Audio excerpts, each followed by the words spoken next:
আপনি কি কখনো মন থেকে চেয়েছেন যে আল্লাহ আপনাকে পছন্দ করুক? কখনো কি একাকিত্বে আল্লাহর কাছে এই প্রশ্ন করেছ যে ইয়া আল্লাহ, আপনি কি আমার উপরে রাজি আছেন? আমি কি আপনার নির্বাচিত বান্দা? যদি হ্যাঁ হয় তো এই ভিডিও আপনার জন্য। অনেক মানুষেরা এই দুনিয়াতে খ্যাতি, সম্পদ অথবা মানুষের ভালোবাসা চায়, কিন্তু কিছু অন্তর এমনও হয় যা শুধুমাত্র একটা জিনিসের জন্য অস্থির হয়: আল্লাহর সন্তুষ্টি, আল্লাহর নিকটবর্তিতা, আল্লাহর ভালোবাসা। এরা ওই মানুষ হয় যারা দুনিয়ার ভিড়ে একা থাকে, কিন্তু মনে একটা আশা লুকিয়ে থাকে। হয়তো আল্লাহ আমাকে দেখছেন, তিনি আমার উপরে রাজি আছেন। এমন অন্তরসমূহের জন্যই আজকের ভিডিও। আমরা আপনাকে ওই 5টি নিশানি বলতে যাচ্ছি যা ওই মানুষের জীবনে প্রকাশ পায়, যাদেরকে আল্লাহ পছন্দ করেন, যাদেরকে তিনি ভালোবাসেন। যদি এই নিশানিগুলো আপনার জীবনে আছে তো আপনি অনেক সৌভাগ্যবান। নম্বর 1, আল্লাহ পরীক্ষায় ফেলে দেন।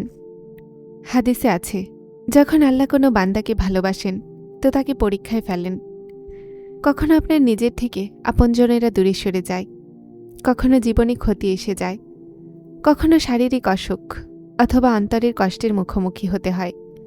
মানুষ বলে আল্লাহ অসন্তুষ্ট হয়ে গেছেন, কিন্তু আসলে এটা আল্লাহর নির্বাচন করা পরীক্ষা হয়।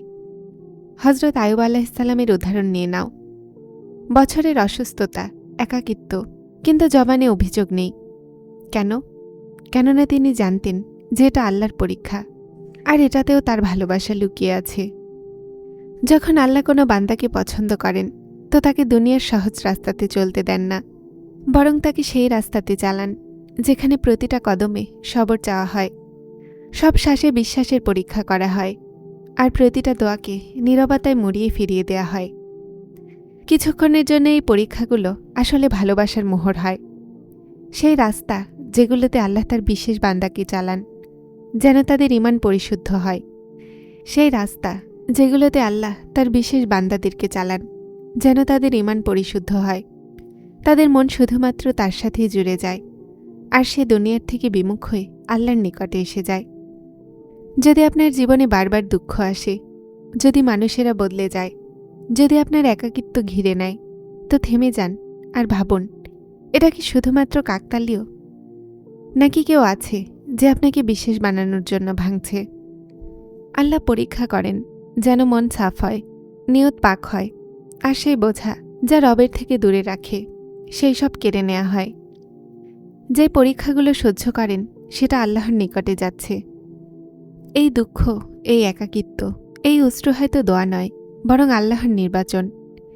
এই ভালোবাসার প্রমাণ যা সবার নসিবে থাকে না। যখন আপনি কষ্টে থাকেন আর মন বলে ইয়া আল্লাহ, আমি আপনার সিদ্ধান্তে রাজি আছি, তো বুঝে নাও আল্লাহ তোমার উপরে রাজি আছেন। যাদেরকে আল্লাহ পছন্দ করেন তাদের মন গুনাহ থেকে অসন্তুষ্ট হয়ে যায়। তারা গুনাহ করেও, কেননা মানুষ গুনাহগার, কিন্তু শান্তি পায় না। ভেতর থেকে খালি একটা অস্থিরতা তাদেরকে কষ্ট দেয়। তারা সিজদাতে গিয়ে কেঁদে ফেলে, মনের গভীর থেকে বলে ইয়া আল্লাহ, আমি আমার নফসের থেকে ক্লান্ত হয়ে গেছি, আমাকে মাফ করে দিন। কোরআনে আল্লাহ বলেন যে নিশ্চয় আল্লাহ তওবাকারীদেরকে ভালোবাসেন। এই ভালোবাসায় আছে যা মানুষকে নরম করে দেয়। যে ব্যক্তি দিনরাত গুনাহে ডুবে থাকে, যখন আল্লাহ তাকে ভালোবাসেন তো সেই মনই একদিন তওবাতে শান্তি পেতে লাগে। আল্লাহ কাউকে তার ভালোবাসার জন্য বেছে নেন তো তার মনে একটা আজব অশান্তি তৈরি করে দেয়।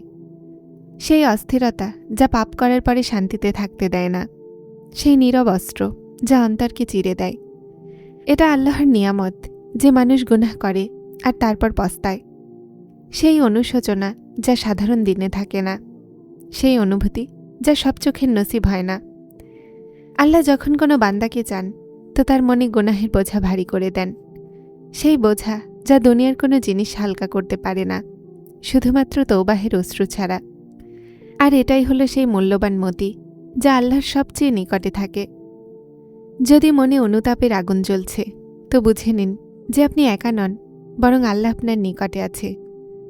তিনি চান যেন আপনি পাক হয়ে যান, কেননা যে আল্লাহর প্রিয় হয় তাদের জন্য গুনাহ ঘৃণার বস্তু হয়ে যায়, আর তওবা একটা ভালোবাসা। আর মনে রাখো, যারা গুনাহের পরে তওবা করে আর মন থেকে পস্তায় আল্লাহ তাকে তেমনই পবিত্র করে দেন যেন সে কখনো গুনাহগারী ছিল না। নম্বর 3, দোয়া জলদি কবুল হয় না, আবার রদও হয় না। কখনো আপনি অনুভব করেছেন যে আপনার দোয়াগুলো দেরিতে কবুল হচ্ছে, অথবা কেন এখনও জবাব আসেনি? তো হতাশ হয় না। আল্লাহ যাকে চান পছন্দ করেন, দোয়াগুলোকে দেরিতে কবুল করেন যেন বান্দা বারবার তার দরজাতে ফিরে যায়। দোয়া করাও ইবাদত। দোয়াতে জীবন আছে, ভালোবাসা আছে, ভরসা আছে। হজরত মুসা আলাইসাল্লাম যখন মিশর ছেড়ে মদিনার দিকে গেলেন, তো তিনি এই দোয়া করলেন, রব্বি ইন্নি আনজালতা ইলাইয়া মিন খাইরিন ফকির। এই দোয়া খালি হাতে আল্লাহর কাছে যাওয়ার সবচেয়ে পবিত্র উদাহরণ ছিল। আর আল্লাহ জবাব দিলেন, কিন্তু তার সময়ে। যখন মন নরম হয়ে যায়, তো মানুষের রুহানি দুনিয়া বদলাতে লাগে। ছোট ছোট কথায় চোখগুলো অশ্রুসিক্ত হয়ে যায়, কারো দুঃখ দেখে মন কেঁপে ওঠে। আর সবচেয়ে বেশি প্রতিটা কথার জবাব আপনা আপনি বলতে লাগে। আর সবচেয়ে বেশি প্রতিটা কথা জবান আপনা আপনি বলতে লাগে, আল্লাহ উত্তম করবেন। এই নমনীয়তা কাকতালীয় নয়, বরং ওই ভালোবাসার নিশানি যা আল্লাহ মনে দিয়েছেন। যেই অন্তরে আল্লাহর জিকির আপনা আপনি আসতে লাগে, বুঝে নিন সেই মন আল্লাহর নূরে জুড়ে গেছে।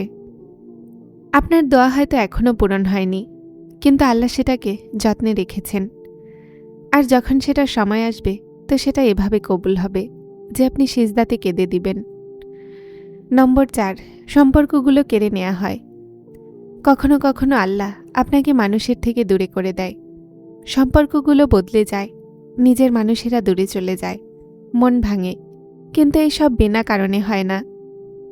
যখন আল্লাহ কাউকে ভালোবাসেন, তো তাকে দুনিয়ার ভিড় থেকে বের করে একাকিত্বে আনেন।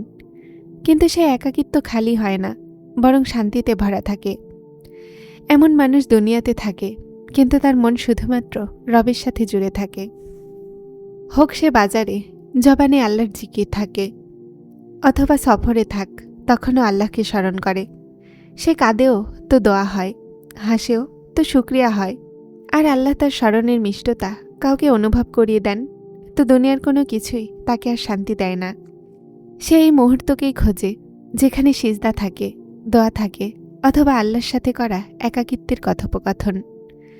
যদি এই কয়টি নিশানিগুলো আপনার জীবনে প্রকাশ পাচ্ছে, তো থেমে যান, চোখগুলো বন্ধ করুন, আর মন থেকে দোয়া করুন, ইয়া আল্লাহ, আমাকে ওই বান্দাদের সাথে সামিল করিয়ে দিন যাদেরকে আপনি পছন্দ করেন।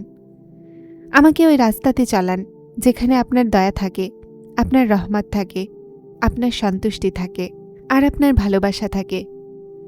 মনে রাখুন, আল্লাহর ভালোবাসা সেই সম্পদ যা না বাজারে পাওয়া যায় আর না বই খাতায়। এটা শুধুমাত্র মনের সত্যতা, চোখগুলোর অশ্রু আর সিজদার মজায় পাওয়া যায়। আপনি খুব সৌভাগ্যবান যদি আপনার মন এটা অনুভব করে যে আল্লাহর তরফ থেকে এটা একটা ডাক। এটার দিকে ফিরে আসো, তিনি অপেক্ষা করছেন।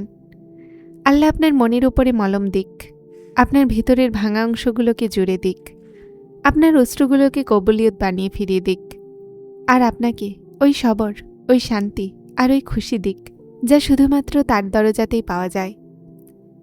যারা চ্যানেলটিতে নতুন এসেছেন, তারা হেদায়েত চ্যানেলটিকে সাবস্ক্রাইব করে আমার সাথে থাকুন এবং অবশ্যই ভিডিওগুলোকে লাইক শেয়ার করবেন। আসসালামু আলাইকুম।